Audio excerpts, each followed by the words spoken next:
Hello, welcome everyone. हम इस chapter के अंदर हीटिंग इफेक्ट पढ़ रहे थे इलेक्ट्रिक करंट के। हीटिंग इफेक्ट के अंदर कुछ एग्जांपल्स देखे थे, फ्यूज वगैरह। ठीक है, अब कुछ और देखते हैं। इलेक्ट्रिक आयरन, ये भी हीटिंग इफेक्ट पे वर्क करता है।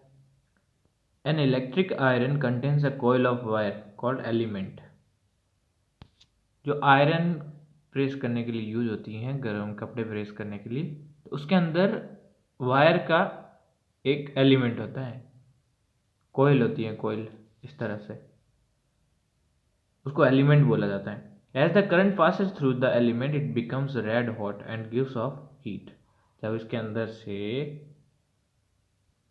इलेक्ट्रिसिटी पास होती है तो वो बहुत ही गर्म हो जाती है। जैसे हीटर वगैरह देखा होगा, तो हीटर के अंदर भी कोयल रहती है, तो उसके अंदर से इलेक्ट्रिसिटी पास करवाते हैं, वो भी गर्म हो जाती है बहुत। Electric appliances like electric heater, immersion rods, immersion rod वो होती हैं जो पानी को गर्म करती हैं, geysers, electric kettles etc. also have element. They also work on the same principle based on the heating effect of electric current. तो इन सब के अंदर वही सेम वर्क करता है। एलिमेंट होता है, इलेक्ट्रिसिटी पास करो तो वो गर्म हो जाते हैं। CFL, इसका फुल नेम याद रखना हमेशा, compact fluorescent lamp. CFL full form. In CFL, compact fluorescent lamp, light is not produced by a hot glowing filament. So very little electrical energy is wasted as heat. तो इसके अंदर किसी, जैसे कि bulb के अंदर हमने देखा था कि बल्ब के अंदर टंगस्टन का एक फिलामेंट लगा रहता है, तो वो टंगस्टन का फिलामेंट गर्म होता है तब हमें एनर्जी देता है। लेकिन इसमें ऐसा नहीं होता और हीट का वेस्टेज भी कम होता है। That is why a CFL require only a quarter of the amount of electricity that a normal filament lamp would consume to produce the same amount of light.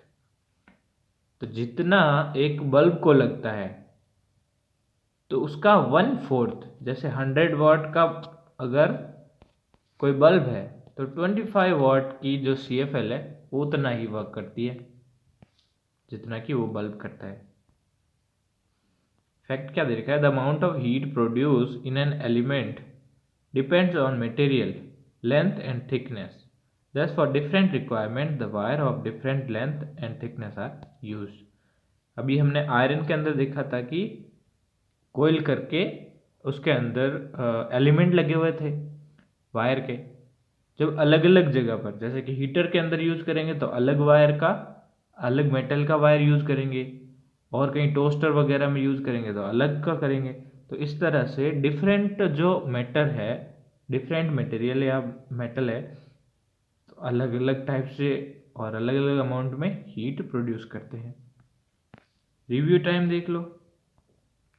Path through which electric current pass या flow, electric circuit बोलते हैं। It is use to join और break the electric circuit. Electric circuit को join और break करने का काम switch का होता है। The unit of current ampere, material of which the filament of an electric bulb made up of. Bulb का फिलामेंट टंगस्टन का बना होता है। The inventor of electric bulb Thomas Alva Edison. An electric appliance that has element, iron हो गया, heater हो गया, ये सब। Magnetic effect of electric current. In 1820, a Danish physicist Hans Christian Ørsted discovered that when electric current is passed through a circuit, it deflects a magnetic compass needle. Oersted 1820 के एक physicist थे। उन्होंने क्या पता लगाया, उन्होंने पता लगाया कि किसी सर्किट के अंदर से इलेक्ट्रिसिटी को पास करते हैं तो वो सर्किट अपने पास में पड़े किसी कंपास मैग्नेटिक नीडल को, कंपास बॉक्स क्या पता लगाता है, कंपास बॉक्स ये पता लगाता है कि आसपास कोई मैग्नेटिक पावर है कि नहीं है, मैग्नेट है कि नहीं है। तो वो कंपास बॉक्स उस इलेक्ट्रिसिटी के फ्लो की वजह से डिफ्लेक्ट होता है, हिलता है। इसका मतलब इलेक्ट्रिसिटी जब किसी वायर के अंदर से पास होती है तो वो इलेक्ट्रिक मैग्नेटिक इफेक्ट पैदा करती है, मतलब मैग्नेट की तरफ बिहेव करती है। He saw that a magnetic field is produced around it and it lasts as long as the current flow through the wire. तो उन्होंने ये अंदाजा लगाया, उन्होंने देखा कि जब किसी सर्किट के अंदर से इलेक्ट्रिक करंट पास होता है, इलेक्ट्रिक करंट चलता है, तो वो मैग्नेटिक फील्ड क्रिएट करता है, मैग्नेट बनाता है। और वो तब तक चलता है जब तक कि उसके अंदर से इलेक्ट्रिक करंट पास होता रहता है। जब स्विच ऑफ कर देंगे, इलेक्ट्रिक करंट आ ही नहीं रहा है, तो मैग्नेट अपने आप रुक जाएगा, मैग्नेटिक इफेक्ट खत्म हो जाएगा। This effect is called magnetic effect of the current, और इसी इफेक्ट को मैग्नेटिक इफेक्ट बोला जाता है। Strength of the magnetic effect depend on strength of current. Magnetic effect कितना मजबूत होगा ये करंट पे डिपेंड करता है कि करंट कितना मजबूत आ रहा है, कितना ज़्यादा करंट आ रहा है, करंट फ्लो हो रहा है, वो उसका अमाउंट कितना है। Magnetic field and magnetic compass क्या है ये? The region around a magnet where its effect can be felt is called magnetic field. देखो, मैग्नेटिक फील्ड वो होता है किसी मैग्नेट के आसपास का वो इलाका, ये मैग्नेट है, इसके आसपास ये जो इलाका है जहां तक इसकी पावर जाती है, ये वर्क करती है, उस इलाके को बोलते हैं मैग्नेटिक फील्ड। ठीक है। और मैग्नेटिक कंपास क्या है, हमने अभी देखा था। Magnetic compass is consisted of a magnetized pointer which is free to rotate inside a glass chamber. तो एक ग्लास की घड़ी जैसा होता है, उसके अंदर एक सुई लगी हुई है, कांटा लगा हुआ है, और वो मैग्नेट के जैसे वर्क करता है। एक्चुअली वो मैग्नेट होता है, ठीक है, मैग्नेटाइज्ड होती है, उसको इसके अंदर फ्रीली मूव किया जा सकता है। उसको जब चुंबक के पास में लेके आते हैं तो वो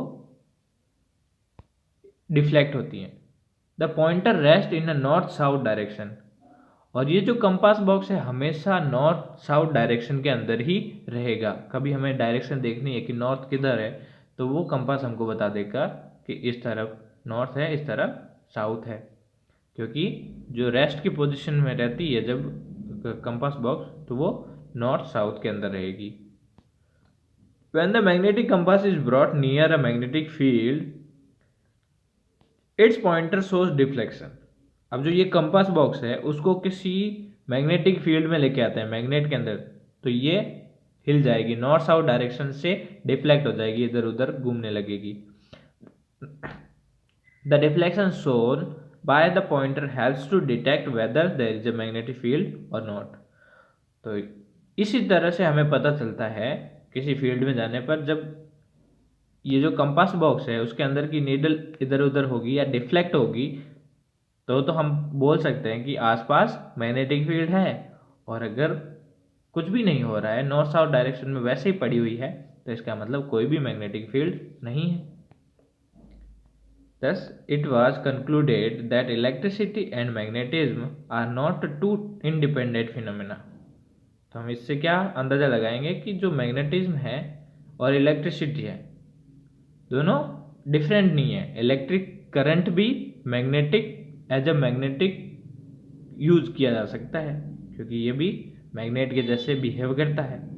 in fact these are related to each other and are together refer to as electromagnetism. तो ये दोनों एक दूसरे से रिलेटेड हैं, और इनको जब साथ में यूज करते हैं तो इसको इलेक्ट्रोमैग्नेटिज्म बोला जाता है। ठीक है। इलेक्ट्रोमैग्नेटिज्म के बारे में बाकी नेक्स्ट क्लास में देखेंगे।